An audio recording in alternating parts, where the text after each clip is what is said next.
और इस वक्त की बड़ी खबर, राजस्थान हाईकोर्ट में एक बार फिर से बॉम्ब की धमकी। सेशन कोर्ट को आया धमकी भरा मेल। देखिए, सेक्शन कोर्ट को धमकी भरा मेल आया और मेल में हाईकोर्ट में बम होने की धमकी मिली है।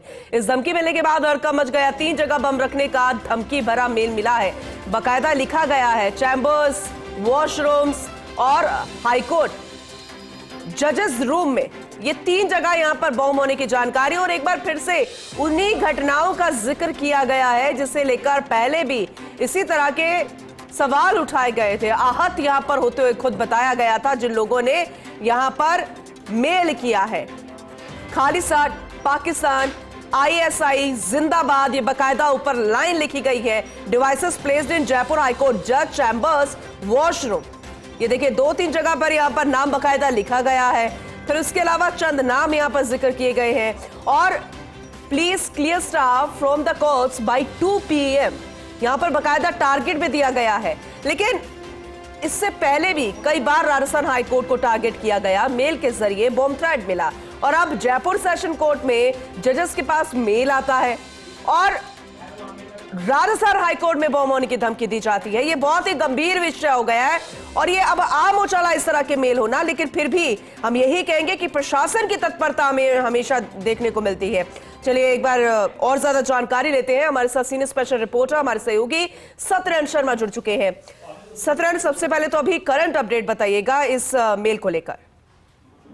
देखिए, मेल में लिखा हुआ कि ISI जिंदाबाद और उसमें ये कहा गया है कि हाईकोर्ट जो चैम्बर है वहां पर बम RDX दिया गया है और वो RDX को 2 PM तक उसमें विस्फोट होगा, कई लोगों की जान जाएगी। हालांकि ये राय बार सेशन कोर्ट में आया है और उसमें हाईकोर्ट बम रखा होने का हवाला दिया गया है। ऐसे में टीमें हाईकोर्ट पहुंच चुकी है, हाईकोर्ट खाली कर दिया गया है और हाईकोर्ट में तब तक की तलाशी ली जा रही है। ACC कमांडो, फ्लोक squad team, bomb squad team और स्थानीय पुलिस मिलकर इस पूरे ऑपरेशन को अंजाम दे रही है। हालांकि करीबन 20 से 25 मिनट हो चुके हैं, लेकिन अभी तक कोई बम या संदिग्ध वस्तु पुलिस को नहीं मिली है। बताया जा रहा है कि ये जो ओनली थ्रेट है केवल भय फैलाने के जैसा किया जा रहा है, लेकिन लगातार ऐसी घटनाएं लगातार बढ़ रही है। तो इसको देखते हुए भय का माहौल भी है कि आखिरकार पुलिस वहां तक क्यों नहीं पहुंच पा रही। साइबर एक्सरे दी जा रही है, मुकदमे दर्ज हो रहे हैं। जब जब बम की धमकी आती तो मामला दर्ज किया जाता है, लेकिन उसके बावजूद भी कोई किसी प्रकार की कोई गिरफ्तारी नहीं होती। तो ऐसे में पुलिस के अलग साइबर एक्सपर्ट की मदद लेने में जुटे हुए हैं जिससे कि इस बार जो आरोपी है वो गिरफ्तार किया जाए और ये जो भय का वातावरण बनता है इसको कहीं ना कहीं समाप्त किया जाए। पूनम, सत्यनारायण, ये आपने बिल्कुल सही कहा, क्योंकि बार बार ये तमाम बातों का जिक्र कर दिया जाता है कि जांच जारी है। ये कोई आज की बात नहीं है, अब ये आम बात हो गई है इस तरह से धमकी मिलना। लेकिन सत्यनारायण जी, क्योंकि आप बेहतर तरीके से जानते हैं साइबर पुलिस एक्सपर्ट किस तरह से काम करती है इस तरह के मसलों को लेकर, लेकिन बॉम्ब थ्रेट ये कोई छोटा मसला नहीं है।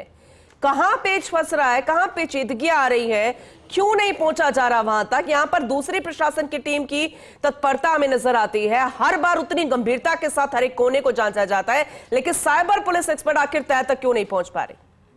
देखिए, ये जो मेल आते हैं, जो IP एड्रेस होता है वो दूसरे देशों का होता है।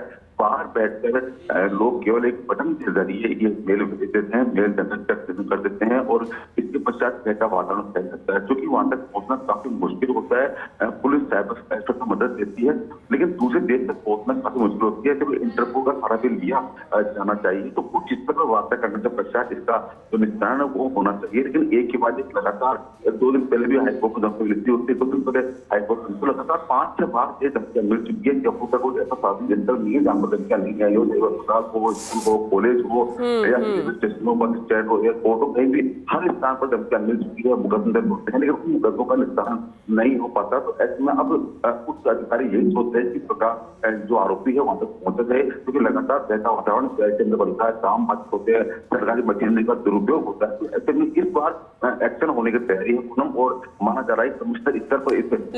लेकिन आपने कहा कि अलग अलग IP एड्रेसेस होते हैं, कुछ पेचीदगियां आती है, लेकिन आजकल तो बहुत सारी न्यू टेक्नोलॉजीज का इस्तेमाल किया जा रहा है। AI की हम बात करते हैं, तो आखिर क्यों इतनी दिक्कत आ रही है? उन्होंने देखिए सबसे बड़ा कारण ये है कि जो भी व्यक्ति इस तरह घटना को अंजाम देता है वो देश में नहीं बल्कि दूसरे देश में बैठकर ये आईपी मेल एड्रेस जो है वो जनरेट करते हैं, वहां से फिर वो ये प्रकार की थ्रेट पर जो मेल है वो भेजे जाते हैं। हालांकि पुलिस जांच करती है और कड़ी मिलाती है, लेकिन उसका जो WPM है वो अलग होता है, दूसरे देश का होता है, तो ऐसे में पुलिस एम्प्लॉय हो जाती है कुछ करने के अंदर। लेकिन इस बार अब इंटरपोल की मदद ली जाएगी पुनः, जिससे कि जो भय का वातावरण बनता है बार बार जयपुर शहर के अंदर वो ना बन सके। लगातार भय का वातावरण फैलता है, लोगों में डर फैलता है, सरकारी मशीन का दुरुपयोग होता है, तो उसको कहीं रोका जाने के लिए उच्च स्तर पर प्रयास करने होंगे। तो यही कुछ पुलिस कमिश्नर संजय मिश्रा सोच रहे हैं कि इस बात को ना इंटरपोल की मदद लेकर जो मुख्य आरोपी है वहां तक पहुंचा जाए और सारी घटनाओं पर अंकुश लगाया जा सके। ये तो हम सोच रहे हैं, लेकिन फिलहाल प्रशासन इस ओर सोच रहा है या नहीं सोच रहा है, साइबर पुलिस एक्सपर्ट्स टीम सोच रही है नहीं सोच रही है, हम नहीं तय कर सकते। हम सिर्फ यहाँ पर उम्मीद कर रहे हैं, क्योंकि खुदा ना खास्ता वही शेर आया वाली कहानी नहीं होनी चाहिए। सतराय जी बिल्कुल आपने कुछ सही कहा पूनम, और शायद इसीलिए शिक्षक के साथ में जब पुलिस की जाती है, देखिए होम इंस्पेक्टर और तमाम सोचे एजेंसियां पहले ये तय करते हैं कि जो टेस्ट मिली है उसको पूरे डाटा जाए, परखा जाए। तो इसीलिए हर बार मेल आने पर हर बार टिप्पणी जाती है और कुछ नहीं मिलता। इस बार भी यही होगा पुनः, मेल मिलते ही तलाशी अभियान शुरू कर दिया गया है, जो हाईकोर्ट की कार्रवाई थी रोक दी गई थी और अब जाकर करीबन 30 मिनट बीत चुके हैं। अब जाकर अभी तक कोई हरी झंडी नहीं मिली है कि हाँ कुछ नहीं है, लेकिन रात की बात है कोई सभी वस्तु अभी तक पुलिस के सामने नहीं आई है और शायद ये भी एक कोंडी अफवाह या डर का वातावरण फैलाने के लिए मेल किया गया है। इसके बावजूद पुलिस पूरे मामले की जांच करते हैं, जिससे कि पूरे मामले की जांच करने हो जाए, जो आरोपी है वहां तक पुलिस पहुंच सके और उसके खिलाफ कानूनी कार्रवाई की जा सके। बिल्कुल, आप नजर बना के रखिएगा, हम आपसे आगे भी अपडेट लेते रहेंगे। फिलहाल बहुत शुक्रिया विस्तार से इस जानकारी के लिए।